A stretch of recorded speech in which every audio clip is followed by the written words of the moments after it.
We're going to call to order the City Council work session for Monday, March 25th, 2024. Please stand and join us for the Pledge of Allegiance.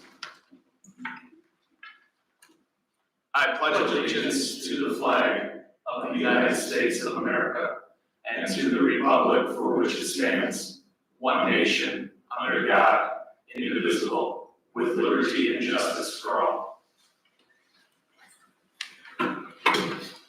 Roll call, Lisa. Jeff Dolan. Here. Tracy Coach. Bill Leclerc. Here. Darla Leclerc. Here. Tim Patry. Here. Bonnie Shimelonis. Here. Scott Steckmesser. Here. Adam Mahusky. Here.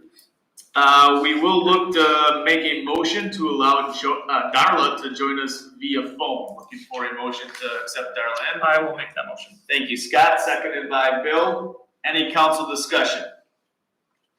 Seeing none, this is a roll call vote. Lisa. Tracy Coach. Bill Leclerc. Here. Darla Leclerc. Sorry. Yes. Aye. Yeah, why not? Well, she doesn't get the vote. Tim Patry. Bonnie Shimelonis. Aye. Scott Steckmesser. Aye. Adam Mahusky. Aye. Jeff Dolan. Aye. All right, motion carries. Welcome to the meeting, Darla.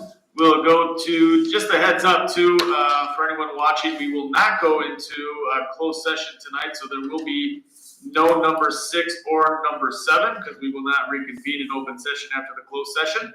We are gonna hold that until Monday next week. And just note, I guess typical of our work sessions, the items here are for review and discussion. We don't anticipate final council actions tonight, but rather an indication of preferences or recommendations. I think both on the matter of the sidewalk sign ordinance, which is a work in progress, very much in progress though, and possible business and facade grants. Those would be subject to actual actions or implementing actions by council at the next regular meeting, first meeting in April 1.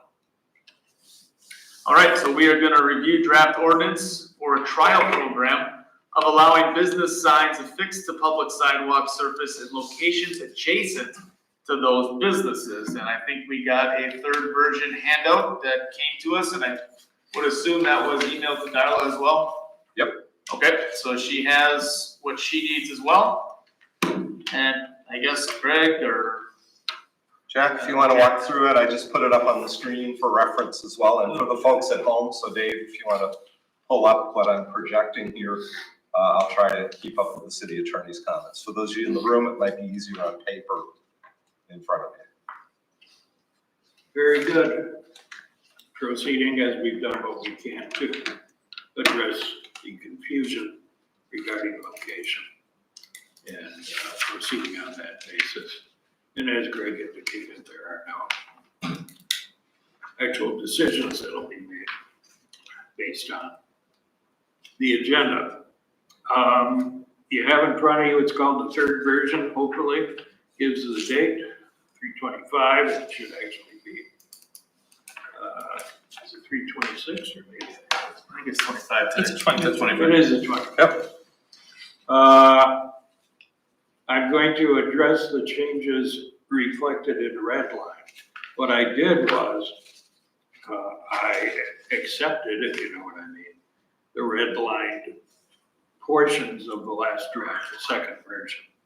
So what you see here in red line are additions made or modifications made since the second version, which was addressed at the council meeting, last council meeting.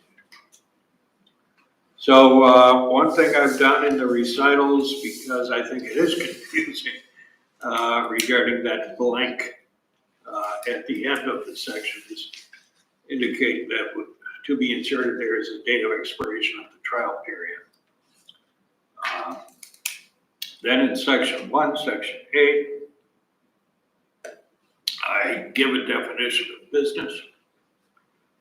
Should that be appropriate? Should the council want that? I certainly have no problem with it, and I think it would be useful. As referencing either a natural person or an entity performing an activity or trade with the intent of making a profit through distribution, sale, or rental of goods, food, beverages, and services, or services at a location adjacent to a public sidewalk. The modification made in section 1B is simply to insert their language to the effect that the signs, sidewalk decals, rather may be either PVC-free aluminum foil base or vinyl affixed to the surface of a public sidewalk. The next modification, this goes to something Darla pointed out, is subsection C of section 2 on the top of page 2, referencing ANSI and other regulations in the context of defining, I would think, non-slip material. That's all the changes there. Section 3, size. I think we discussed at the last council meeting the fact that we have to account, excuse me, for signs that are not square. And as I mentioned, something Matt suggested, and I think it's appropriate, is to state that as to those signs which are not squares, the maximum dimension would be 24 inches. So those sidewalk decal may have a dimension in excess of 24 inches if any other shape. So that's the gist of what took place in section 3. Section 7, I don't know if this is strictly necessary, but I think it's a useful statement given the references made to the duty of the city to maintain and repair sidewalks, making it clear that what we're saying in referring to the sole responsibility of an applicant, that it results from the fact that it seems appropriate that they agree in consideration of the fact that they're getting privilege to place a sign on city sidewalks, that they acknowledge the fact that as relates to any comparison of negligence or liability between the applicant and the city, that the applicant would have a liability. Again, the city certainly has an obligation to maintain and repair sidewalks. My feeling is that the city's duty in that respect doesn't relieve someone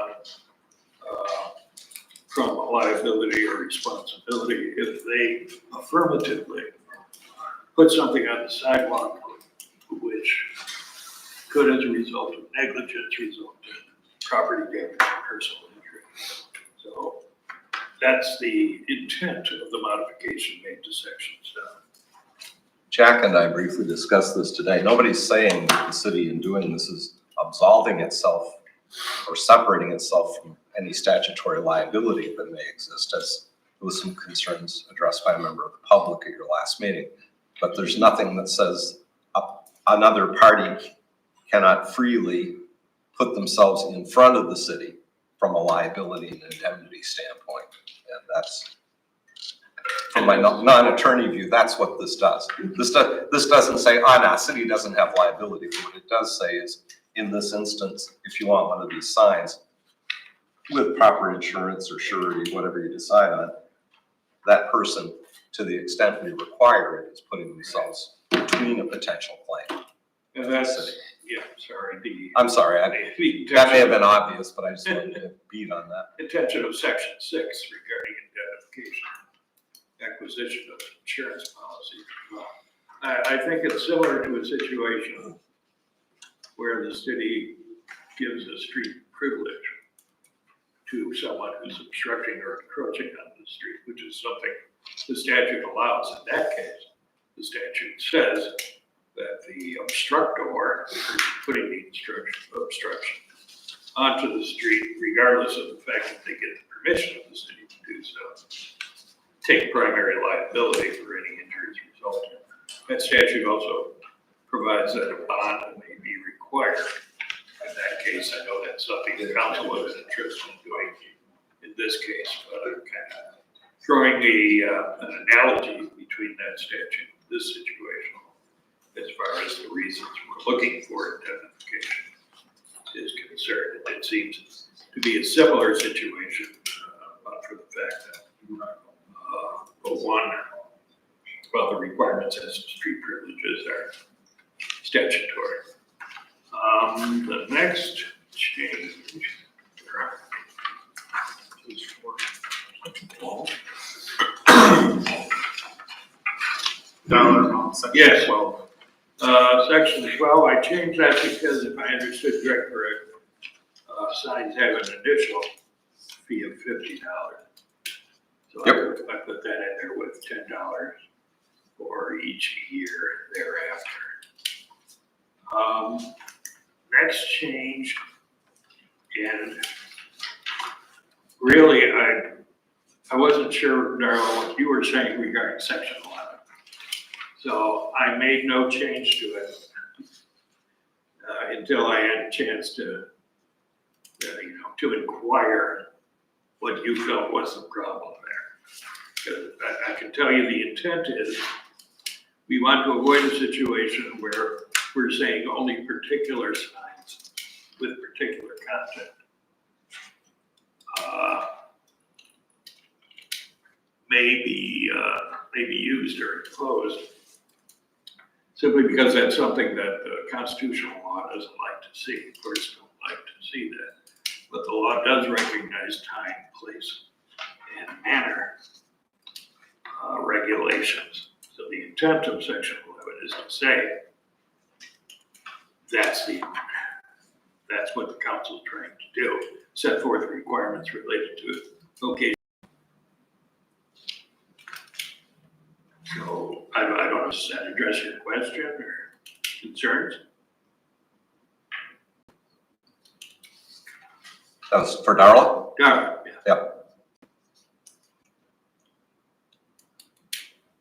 Darla, did you catch that?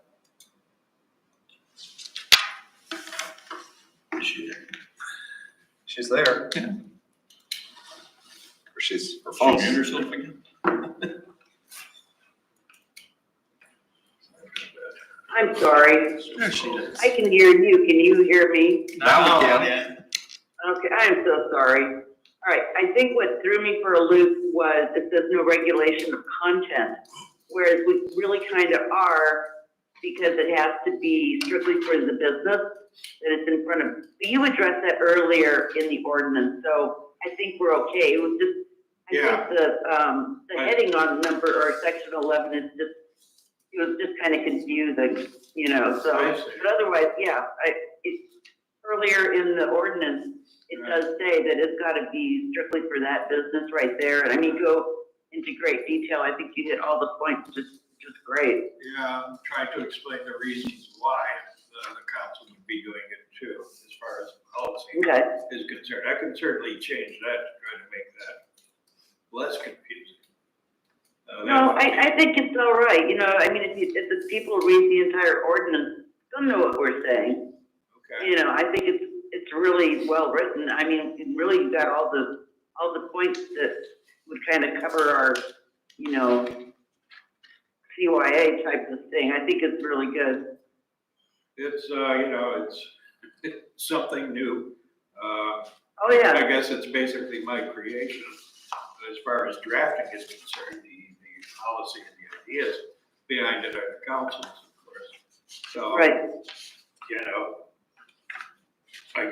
No, it was I real tried to good. draft it in a way that would pass court scrutiny, but there's always a possibility. Right. May say, sorry, you guys. No, thanks for taking the time.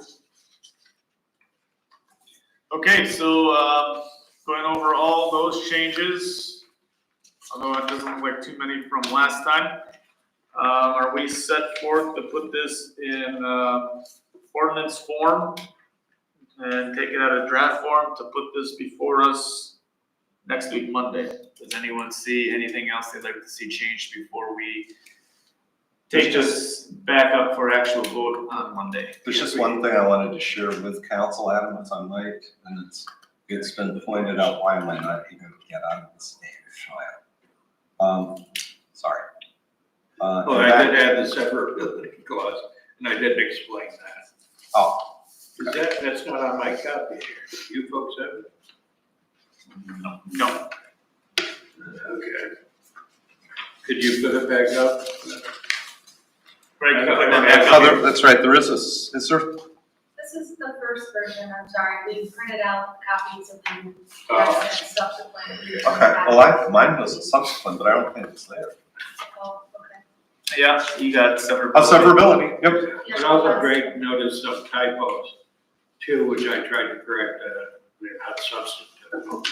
Section 14 is severability, it says, so Darla's aware, because I assume she doesn't have it. If any section, clause, provision, or portion of this ordinance is found to be unconstitutional or invalid by a court of competent jurisdiction, the remaining provisions shall not be affected. That's intended to address the possibility that a court, on reviewing this, may say this particular provision doesn't work or is contrary to the law. That would allow the balance of the ordinance to survive. So that's the intent of it. So you also see there, it's got city. That's one of the things I tried to correct. The paragraph right above section 4 severability.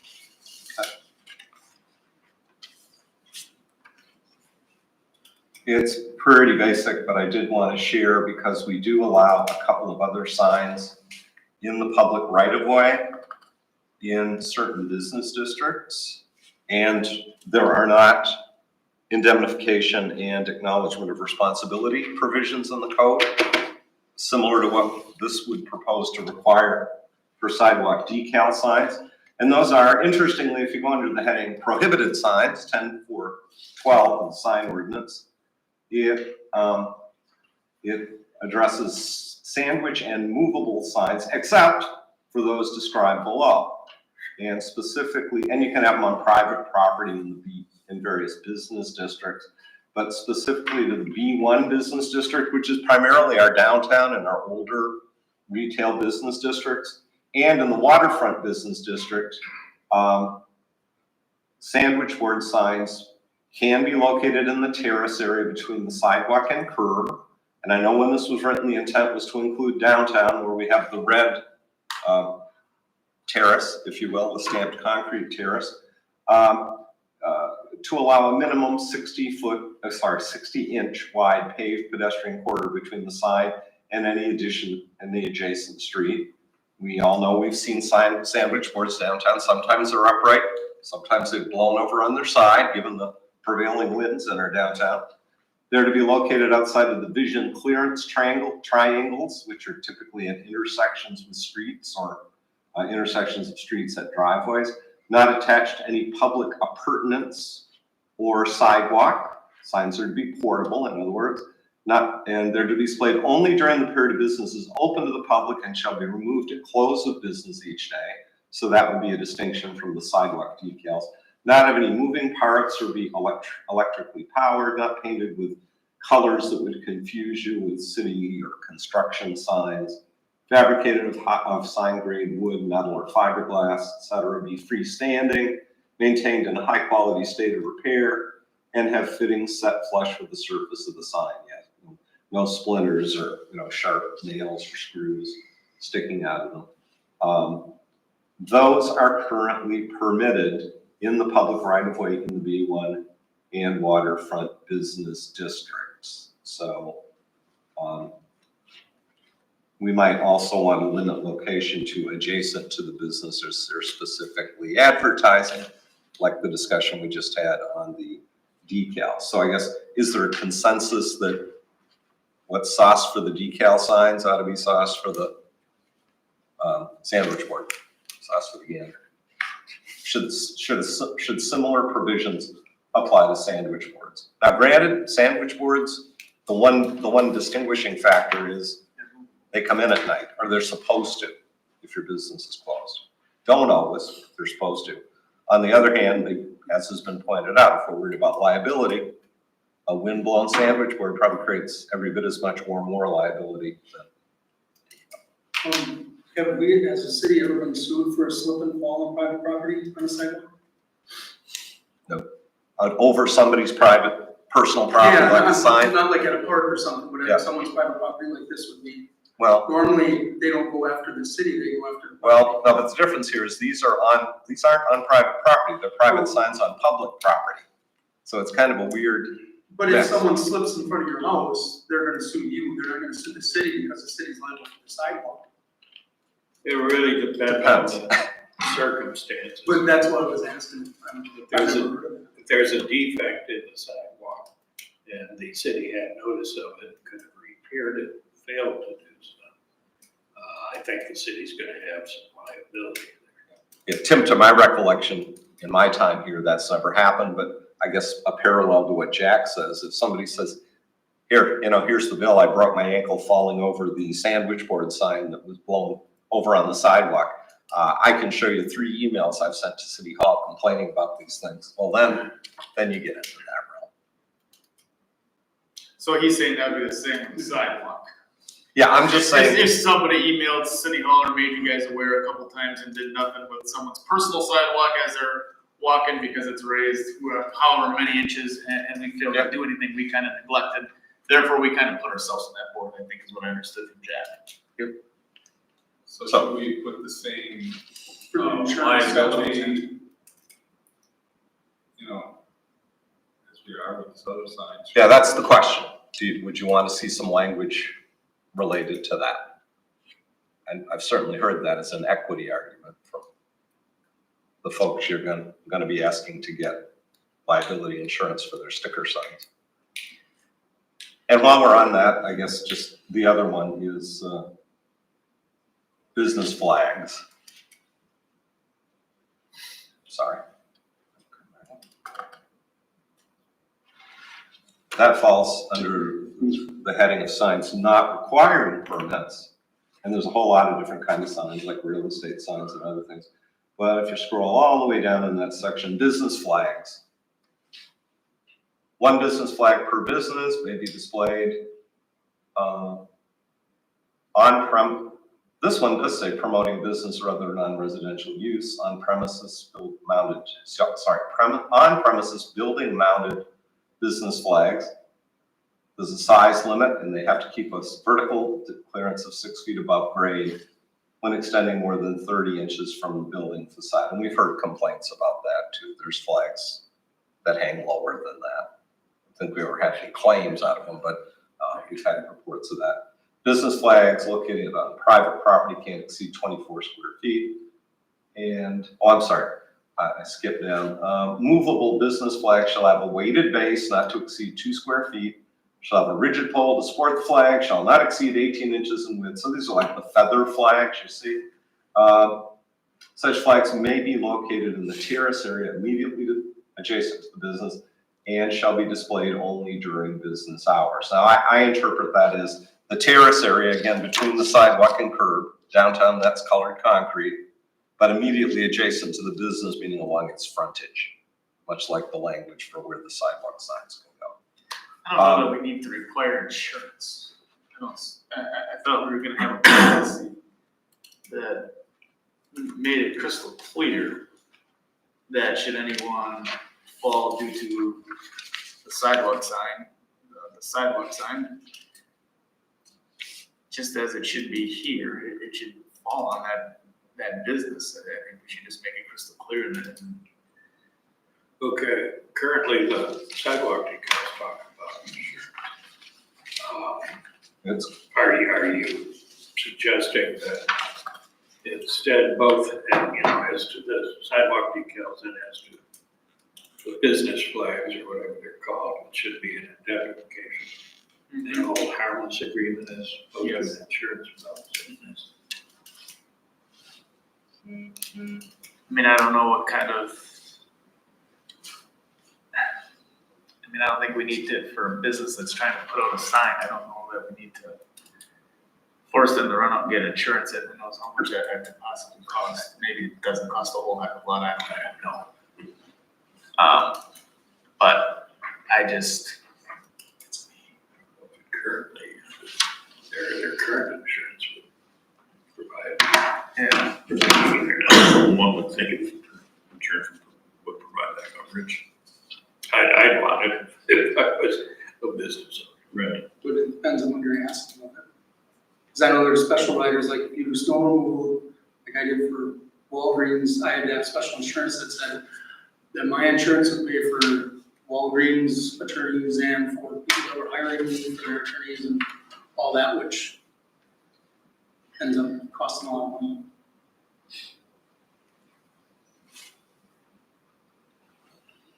I guess a lot of it comes down to, do we want coverage that makes the city feel good because a business owner, regardless of their resources, says, I'll put myself between you and somebody making a claim? Or do you want a policy, an insurance policy, which is quantifiable and you know is in force or not in force? Should we just mirror the liability rules we have for the decal signs? And Well, we're back to the decal sign draft, right? That has an insurance provision in it. Insurance. Simply with, still left to be decided by council what the amount of coverage would need to be. Or ask if their insurance policy has their liability has a rider for like sign coverage or something. Yep. Instead of asking to get a separate policy, Well- if it has it in there. Well, it says provide public liability insurance. I'm not an insurance expert, but if you have it and your insurer is willing to, help me out, Jack, we're still asking for the city to be named as an additional insurer. Yeah. That might be That easier. might cost money. Changes. Yeah. I'm not sure. Probably still better if you've got that coverage in your policy, the ability to get that rider.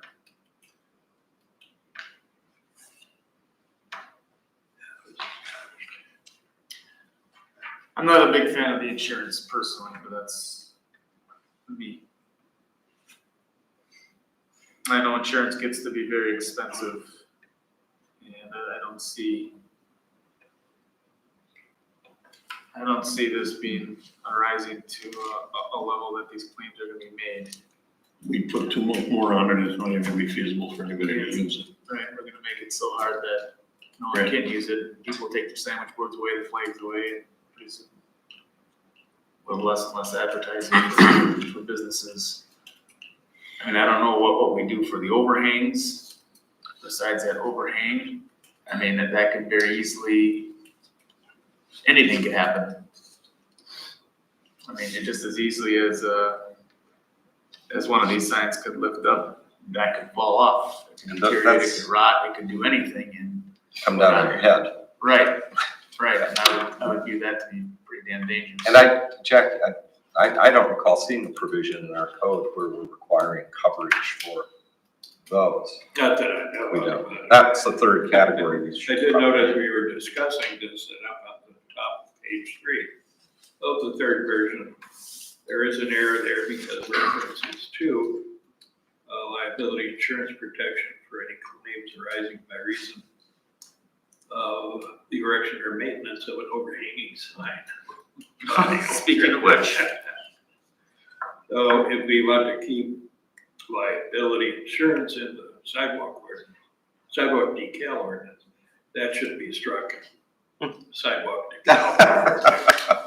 But speaking of which, overhang signs, yes, I think that's another one that So- approaches Overhanging signs, the public right away. we certainly could require insurance coverage as to those, as opposed to. But, yeah, I just don't think we need to have all of that, because I don't see any claims coming from it. I'm just using an example of another one that encroaches, Yeah. but before you know it, you're not gonna have anyone with a sign, because it can, I don't know what it costs, because I'm not in insurance, but. And that's part of what we saw with not insurance, but with sign regulations. If you go back 40 years, cities were fighting hanging signs, temporary signs, and they made their downtowns look pretty sterile. Everybody, they sucked the signs back. They had to be against the front of the building. They had no character. So I guess, yeah, council, is there consensus on this? And again, this isn't final decision time, but it's to help Jack put an ordinance together that presumably next Monday, you could officially schedule a public hearing on. What's the sentiment on a specific insurance requirement versus a statement of responsibility by the applicant?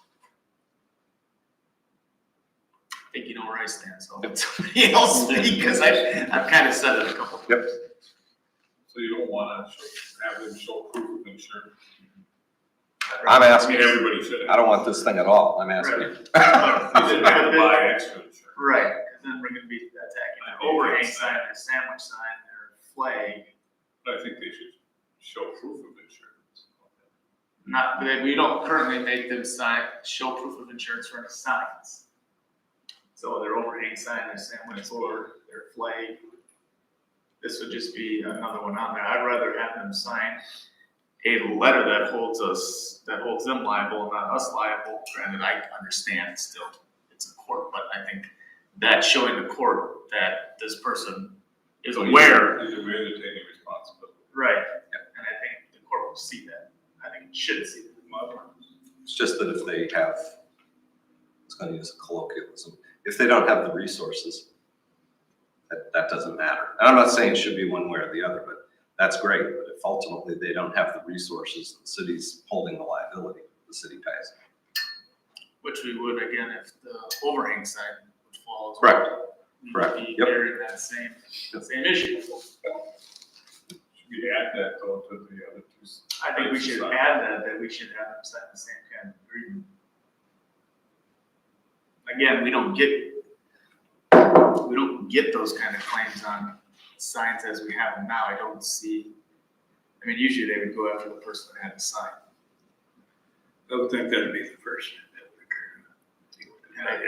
And I think if they came to the city and sued the city versus the business, I think we would have a pretty good claim to say, hey, That they should be liable. right, that they should be liable. We'll see the lawyer. Yeah, Sue the city too. yeah, right, they might. Those lawyers. I tell you. I mean, Would at least Weaver. an acknowledgement of responsibility, say, Yes. hey, if something comes out of this sign that's over or on public right of way, I'm responsible, the city isn't, or I'm responsible before the city. That's at least a first step. The Yes, requirement for insurance, and that doesn't exist with other types of signs we have now that get placed on the right of way. and they should, The flags, they should all go Yeah. together with that same. a that requirement same- for liability insurance with the city as a named insured is a higher threshold, a higher level of protection.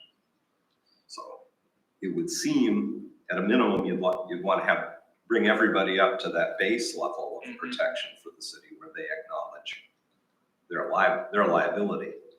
Beyond that, that's up to you, that's a policy call. That's what I would go with. That's one voting number. Although we're not voting, we're just polling. I think that would be good. So Bill's okay with that. Tim, how do you feel? Yeah. Bonnie?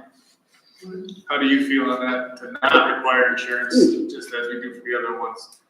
But a letter,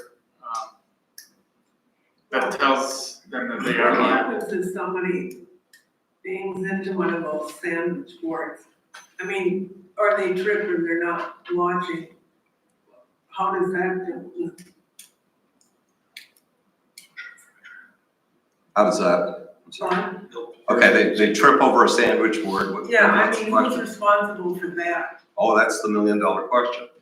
You know, I'm sorry, I don't know that we know. Oh, Yeah. no, I just wonder because I know that there's a lot of stuff. Somebody in the bathrooms by the Shona Park wanted to go after the city, somebody who parked out like some kind of I forgot what they have. They were on Main Street and something happened. I think if they banged into the light on top. I mean, I'm just saying that people, they try to do whatever. Sometimes they legitimately get hurt and sometimes they try to fudge it. Yep, it's a major industry. Look at the billboards between here and Chicago. Yeah. One call, that's all. His hair's a little wilder than mine. But, yeah, I think that's the world we live in. They have insurance though in this building if somebody gets hurt. Is this a different thing? I mean, is their insurance gonna be increased because they cover something like that?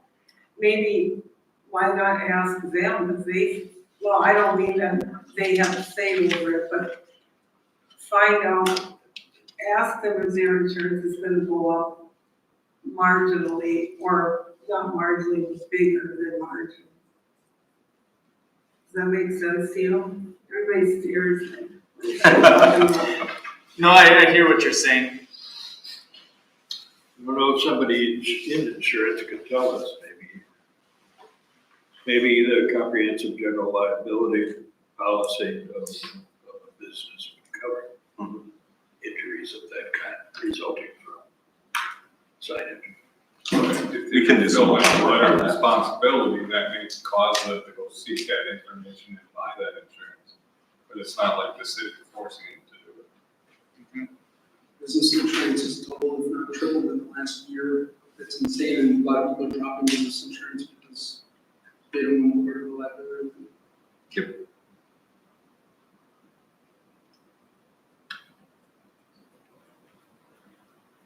So is that an open question still, or is there a consensus? I'm hearing Adam and Bill right now say, if I'm hearing right. Yep, I'll go back to this side too. Jeff?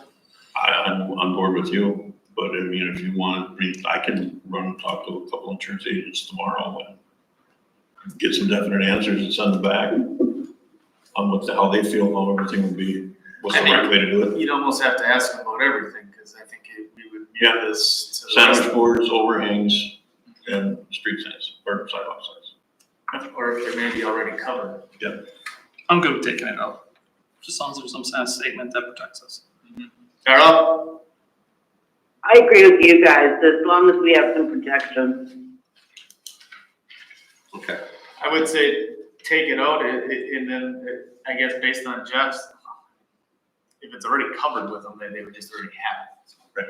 I would say just, Then signing a note would be no problem. right, to hold the city harmless should any damages occur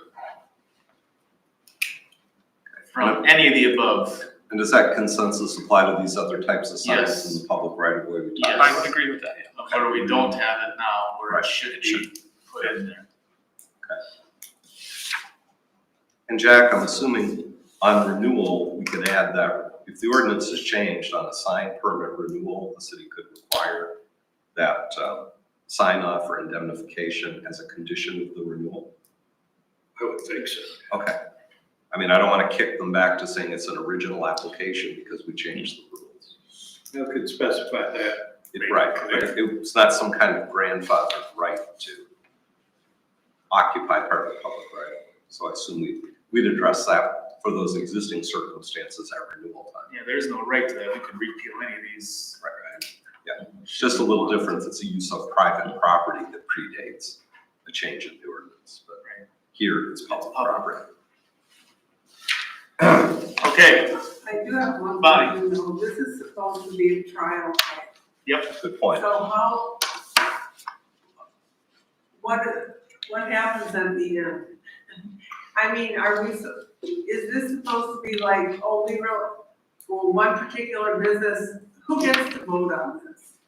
If they want them to continue or not? council. would- That'd be the 9 of you, or the 8 right now. We would have that come back to us at the end of the trial to see what worked, what didn't work, what issues, if there were issues. Do you want to continue this or not? So I'd assume if we have a lot of issues, we'll probably say, hey, let's scrap them. If they went fairly smoothly, I would say we'd probably continue it. Obviously, I'm not in everyone else's head, but that's just a observation. I'm not recalling, Elizabeth, do you, when, or maybe Jack, when do existing sign permits renew? Adam typically goes out, March, April, depending on the weather, to Okay, do a check on okay. permits. So that's coming up. Correct. So we should probably hold him off.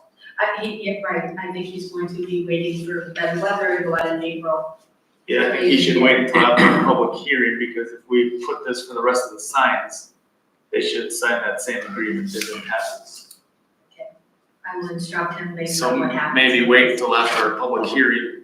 Not that some people have it and some people don't, and then Sure. And how long would you attend the trial before? Just 2024? I would say, yeah, because we should be able to rock and roll with this at some point in April, our public hearing. Let's get it. Oh, no, because we're gonna vote on the public hearing first and. Yeah, it's tricky because the regular meeting's in April or April 1 and April 15, so it'd probably be the first meeting in May. That's what I was, Yeah. because of the timing. I didn't know if we would want to do the work session, and Good. that would be the tightest deadline. Okay, yeah, Otherwise, the April work session, which could either be on the 22nd or the 29th. It's one of those 5 Monday months. Let's do it that way. Okay, so that would be the day we. That way it would make sense to keep it to the 2024 Yep. trial program. And then it'll somewhat follow that, the whole sign renewal stuff that goes on. So you can actually keep it at 1 year then. Yeah, effective. And then it can follow when he does his renewals anyway, if we keep it in April. Okay, I mean, just we're wanted too far to see if off. there was consensus on that. I think, Bonnie, that answers your question. It's basically a 2024 trial. Okay, anything further on this? Darla, anything further from the phone? No, I'm good. Okay, then we're gonna go into number 5, which is to discuss the use of 2024 budget funding for business facade and sign grants. We have 3 of those. We're gonna review these all together, Greg? Yes. So we will review the funding included in the budget. We will give direction on the extent to which such funding may be used for downtown murals. And we will give direction regarding possible increased facade grant funding for the Hook Lanes and Gates at 1960 And Washington. actually, if, I would ask the council pass on that one. I need some more information from Tim Klein. Tim was not able to attend tonight. I chuckled because he confirmed that he had told me earlier he might be cooking. And when I got a text from him late today, and I'm always nervous when I get a text where the first words are, I didn't know what it was from. I am boiling right now. I was glad to see it wasn't a council member, it was Tim, and he was literally boiling something because he's cooking for the leagues tonight. So- Oh, boiling grits, I thought Yeah. he was sick, like he had a big fever. Yeah, I thought, I just, never mind. Anyway, that's never a good way for a text to start. No. I'm boiling right now. No, it's not. We've all received those. So, first off, there are resources in the current year budget for business facade and sign grants. Fund 291, the ECDEV loan fund, does have an allowance of up to $20,000 for business assistance grants. Any of these would require council action. There are no restrictions on where those are used, and I think in recent years, we've put the ability to make such grants to a limited extent in Fund 291 because not everything happens to fall in a TIF district. We did a facade grant to assist the High Lift, for example. And great little business, great startup, not in a TIF district, came out of this pot. Well, actually, originally when this started, this came from the Progress Lakeshore and the downtown money that we gave to Main Street, did it not? And then we brought it to the TIFs Well, after that, because we did a matching grant with Main Street. I think you're right. right, we are still We matching. took away Main that Street. 12,000 from Progress, and we took away whatever we gave Main Street. Yeah, I think we'd already defunded Main Street by then, but I think you're at least in part right on that. So this one isn't tied to a TIF. And we are still, I think Main Street's got $10,000 this year to match grants. So they have limited ability. TID number 8, the old high school TID, has $30,000 in the budget this year for business facade grants. That one is constrained in a couple of ways. It has to be within a half mile of the TID 8 boundaries.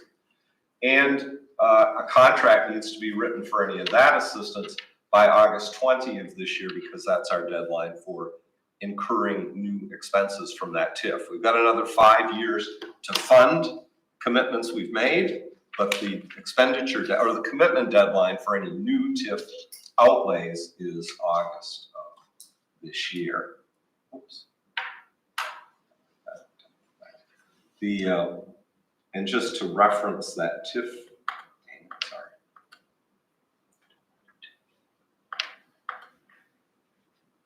if you look at that TIF map, again, this is what I call WC Fields nose, for those of you old enough to remember WC Fields. The TIF district is the red nose pointed into the East Twin River, and the half a mile radius around it is shown in that sort of a squished circle. That gets you down just south of 20th and Washington. For example, we're going to talk briefly about the Hook. It would take in the old gas station, also owned by the Hook. It doesn't extend to the Hook, the rest of the premises there. So that one there's a limit, although there's a pretty big area. You could be doing things on the 22nd Street corridor, just over past Highway 42.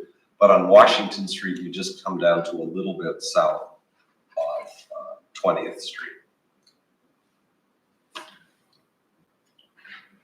The third place where we have money budgeted this year for facade grants is the ill-fated TID number 13 that was put together for the new culvers that was planned back pre-COVID at 22nd in Washington.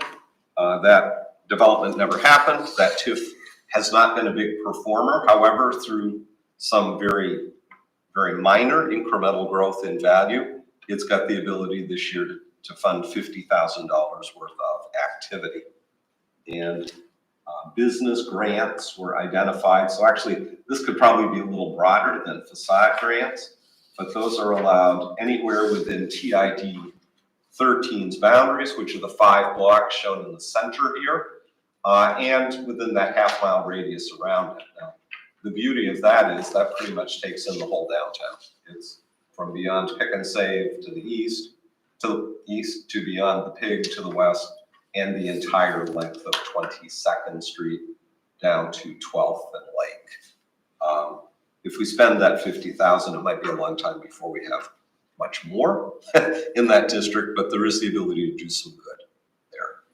So those are the 3 pots in this year's budget, which together amount to $100,000 for facade grants and or sign grants. It'd be wonderful if we could spend all $100,000 of that, quite honestly, in doing some good, working with businesses in those areas. I'm a big proponent of this program, so I hope we spend as much of it as the businesses want. I hope so. I hope multiple people get in on it. Yeah. The only commitment we have coming into the year was a $10,000 facade grant, $5,000 city, $5,000 Main Street for the Hook. Last fall, I did discuss with council the possibility of doing a larger grant there because that's a big facade. It's not the typical little, 30-foot wide storefront. I've had a little dialogue this spring or late winter with Tim there. We do have his application where he applied to the Main Street program. His design went through the design committee. It's not a signed application that I was able to get from Main Street. I'd just like to see an update of his numbers and a signed application. I also need to address what the matching requirements are going to be. I'm not looking for answers on that tonight, but typically these have been 50-50 matching grants. So there's that. I suggest we defer until we as staff can get together with the Hook, but they're doing great things over there. Well, do we have anyone else that We has approached? actually, we have a potential project that we'll discuss next Monday in closed session Gotcha. that would be a candidate for probably 10 or 20, depending on what the council's comfortable with. I don't know, Elizabeth, I'm not recalling we've heard from anybody else. There's that one project that we want to talk about in the context of TID 12. We don't have anybody else so far that's really shown.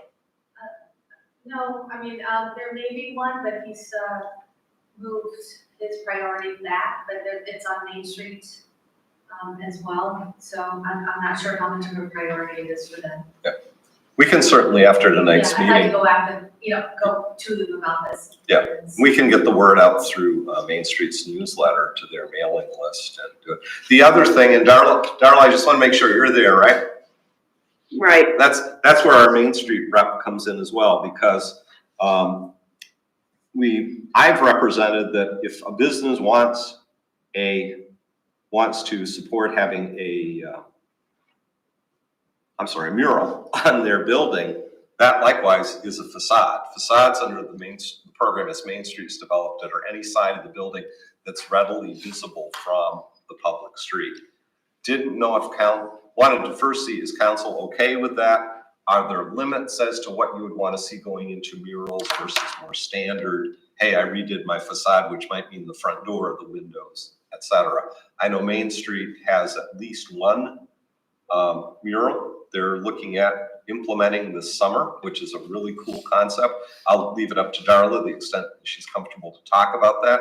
They have secured some outside funding, which is great. But Darla, not to put you on the spot, but would you care to speak to this one a little? I know you've expressed an interest, and I've told you I thought this was a pot of money that at least in part could help with murals. But what's your take on how much need there might be? Right now, well, first of all, that mural I talked about at our last meeting, that is still going ahead. I'm not quite comfortable in saying where the grant is coming from. Sure. And I just want to make sure that with the business owner or the building owner, that all the contracts are signed. Because if they're not, and, you know, if his mind has changed, then, you know, I'm talking for nothing. Yep. So anyway, but it looks really, really good. As far as having murals under the sign and facade grant, I think it's a good idea. We've talked about it at Main Street. But I can't help but wonder if we should really concentrate on, you know, fixing the building up. I'd have to talk to Jason more about it, but it just seems to me that we already have a plan for murals. I don't know, maybe it's a case-by-case basis. Without You know, going that into, would be, I'm sorry, without Go ahead. going into the specifics, and I'm aware of the one mural you're talking about. It would be high visibility, high impact. I love it. I think other people will, more importantly, council members. What do you think the funding requirement would be from the city pot of money? all right, it's just from the city. Oh, okay. Well, I'll tell you what, a mural is gonna cost between, you know, depending on the size and how much time the artist has, or the muralist has to put towards designing the rendering. We're looking at between $5,000 and $6,000. Okay, and that's consistent with the estimate you have on the one we're talking about? Right, right. Unless, you know, the building owner can get sponsorship, or, you know, there's other vehicles where he could get the money for it. To, you know, he would have skin in the game in order to use the city funds. Okay. So, you know, if Subsidy. it's gonna cost $5,000, he kicks in $2,500, and the city could go ahead and grant $2,500. So I'm hearing we certainly wouldn't be looking at over $5,000 out of this available funding for murals. We're not Right. talking about painting the whole downtown this year. There's one firm prospect, and maybe with a little luck, you'd have another. Right, yeah, we're working on that. Okay. But you know, I mean, we're talking about in the downtown, and we already kind of have a plan in place. What we were doing for sign and facade grants, are you still there? Yep. Okay. Everybody As is. far as what we're doing with the city for sign and facade is you know, we're helping out with anything outside the bid district.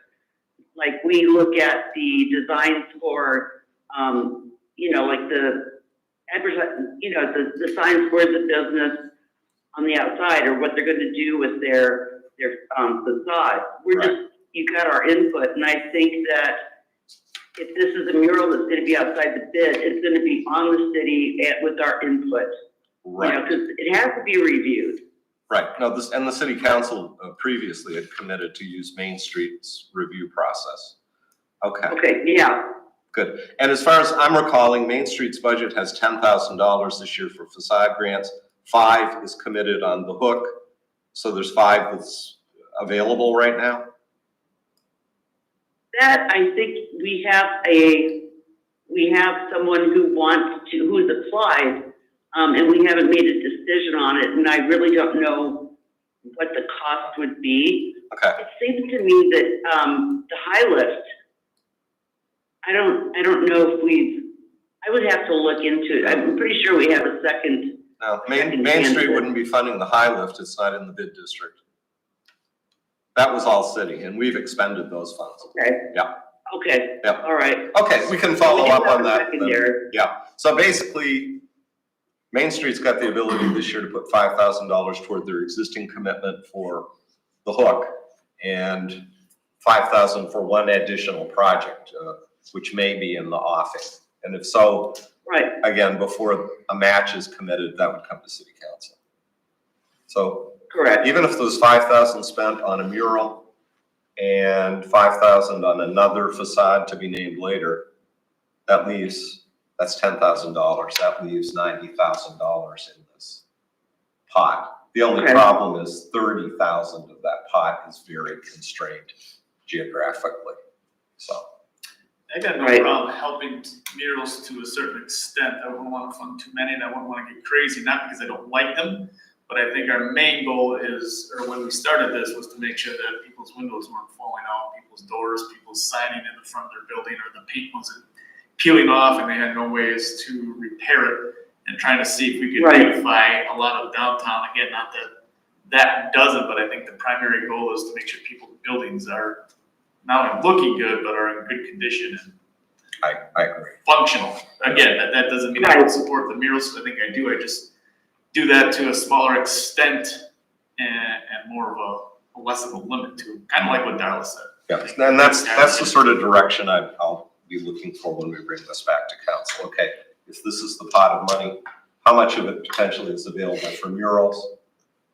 How much of it do we have committed?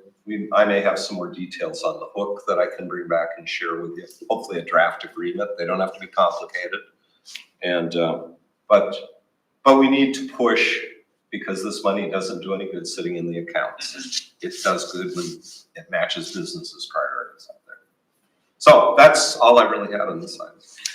Just wanted to say, I'm not against the murals. My only issue with them is in 7, 8 years, they're not gonna look like they look now. And then where are you gonna sit, you know? I think on some, you can put a coating on there, polyurethane of some sort, I thought.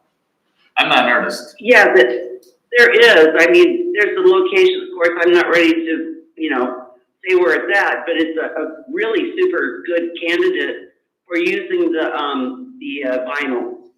And it's not, the sun doesn't shine on it, so you don't have an issue with fading. The mural would be blocked from wind, so you're not gonna have like sand blowing up on it. And as far as in murals that are painted, they have paint specifically for that, which is going to help to combat any kind of like fading. So there's specific types, and the thing is that we would commit.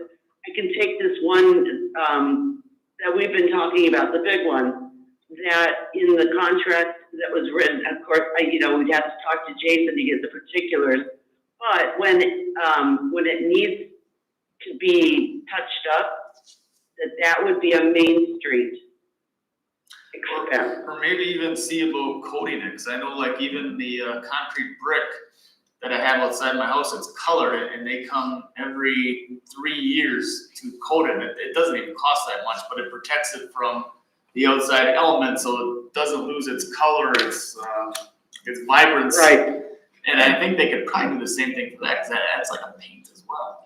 That's my only Right. issue with them, because some of them are. I know we talked about it, but what we're gonna do, it's going to be power washed first, and then there's gonna be a primer.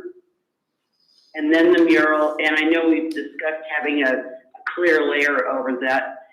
If that's still in the works, I have to talk to Jason, and maybe he can share the contract with everybody, and if you've got questions, ask him, he can answer them. Because these are all really, really good questions. Yeah. But murals last longer than they used to. And But it is a concern. Eventually, you're gonna have to touch it up. I'll be happy to defer to Jason to develop some documents subject to our approval, but Right, you're probably going to want some sort of limited easement, right, Jack? Maybe I'm not using the right term, but you don't want to put a lovely mural on somebody's building. The next year, somebody else buys it and says, I always hated Right. that mural, and then they paint over it. You know, Right. in return for the grant, just like the traditional facade grants have a provision that you can't, if you sell the real estate within 4 years, there's a clawback, 100% in year one, 75, 50. Those are the things we put in contracts that are a pain in the butt, but they're there only if you need them, so. right. And I know that in the contract that Jason has come up with so far, it does address that. Yep. What happens if the building is sold? I mean, there's a lot of points that we've tried to call out in advance, so it's covered. But I think it's worth looking at, the city, take a look at it, and we get your input, you see what we've got, and have the, whatever city contract there is for a mural to be the same Yep.